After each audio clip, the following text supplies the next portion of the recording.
मध्य प्रदेश में लोकल सर्वे निकल के सामने आ चुका है। जब से मध्य प्रदेश में लोकल सर्वे निकल के सामने आया है तब से दोनों पार्टी के बीच में हड़कंप मच चुका है। दोनों पार्टी अपने अपने दावे कर रहे हैं, लेकिन लोकल सर्वे का जो सर्वे निकल के सामने आया है ये बहुत ही ज़्यादा चौंकाने वाला है। इस सर्वे को देखने के बाद आप खुद अंदाज़ा लगा सकते हैं कि मध्य प्रदेश में इस बार शिवराज सिंह चौहान की सरकार रहेगी या शिवराज सिंह चौहान की सरकार जाएगी, क्योंकि आपको पता ही है शिवराज सिंह चौहान लगभग 20 साल से वहां पे राज कर रहे हैं और लगता है कि इस बार उसका पत्ता कटने वाला है, जो अभी लोकल सर्वे निकल के सामने आया है।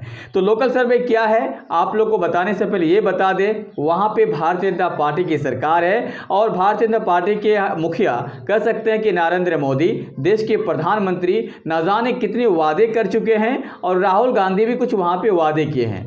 दोनों के वादे के बाद ये लोकल सर्वे निकल के सामने आया है। आपको हम बता दें, इस मध्य प्रदेश में लगभग 5 रीजन यानी 230 सीट को 5 रीजन में बांटा गया है ताकि वहां पे कैलकुलेशन ठीक ठाक बैठे। पहला आता है महाकौशल। महाकौशल में 38 सीट आते हैं। महाकौशल में 38 सीट में भारतीय जनता पार्टी को यहाँ पे 18 सीट मिल रहे हैं और 20 सीट जो है कांग्रेस को मिल रहे हैं। महाकौशल में भारतीय जनता पार्टी मजबूत है, लेकिन फिर भी कांग्रेस आगे है। कम से कम 20 seat Bharatiya Janata party, 18 seat, 2 seat यहाँ से भी आगे है। ग्वालियर चंबल की अगर बात की जाए तो यहाँ पे कांग्रेस मजबूत है, 38 सीट है।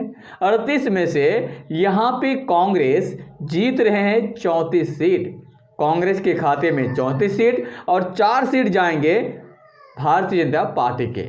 मतलब चंबल जो है खास करके कांग्रेस का गढ़ है और इस बार कांग्रेस का गढ़ को फतह नहीं कर पाएंगे भारतीय जनता पार्टी, क्योंकि यहाँ पे महज 4 सीट लाना मतलब भारतीय जनता पार्टी के यहाँ पे सुपड़ा साफ। अगला आता है सेंट्रल। सेंट्रल में हमेशा भारतीय जनता पार्टी मजबूत होता है। यहाँ पे 36 सीट है, आज भी यहाँ पे मजबूत है, 22 सीट लेके आ सकता है और कांग्रेस महज 14 सीट। तो भारतीय जनता पार्टी सेंट्रल में आज भी मजबूत है, 22 सीट, और कांग्रेस यहाँ पे 14 सीट लेके आ सकता है। विंध्य की बात कर लें, विंध्य में आते हैं 30 सीट। 30 सीट में भारतीय जनता पार्टी को आएंगे 9 सीट, महज 9 सीट, और यहाँ पे 20 सीट आएंगे कांग्रेस को।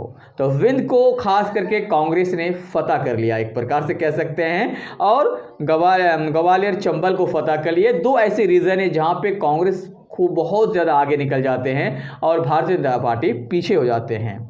आता है बुंदेलखंड की अगर बात की जाए तो यहाँ पे 26 सीट है, तो यहाँ पे 13 सीट कांग्रेस के खाते में और 13 सीट भारतीय जनता पार्टी के खाते में। ये 2 सर्वे है, लोकल सर्वे है। इस सर्वे में खास करके कांग्रेस को बढ़त दिखा दिया गया है, क्योंकि 230 सीट में कांग्रेस के खाते में 140 के अप्रॉक्स जाता है, और कांग्रेस के बाद अब भारतीय जनता पार्टी की जो कुल टोटल सीट है वो 90 से लेकर 100 सीट के आसपास होते हैं, क्योंकि जादुई जो आंकड़ा है वो आपको पता ही होगा। 116 सीट है। 116 सीट में यहाँ पे खास करके सरकार बनती है, लेकिन कांग्रेस के पास 140 से 130 सीट आराम से आ रहे हैं, भारतीय जनता पार्टी 100 से लेकर 90। तो यहाँ पे जादुई आंकड़ा बहुत दूर है। आप इसके बारे में क्या राय देना चाहते हैं, मुझे अपने कमेंट बॉक्स में कमेंट करके अपनी राय ज़रूर दें। और अगर मध्य प्रदेश की पल पल खबर पाना चाहते हैं तो आप मेरे चैनल को सब्सक्राइब ज़रूर कर लें। जय हिंद।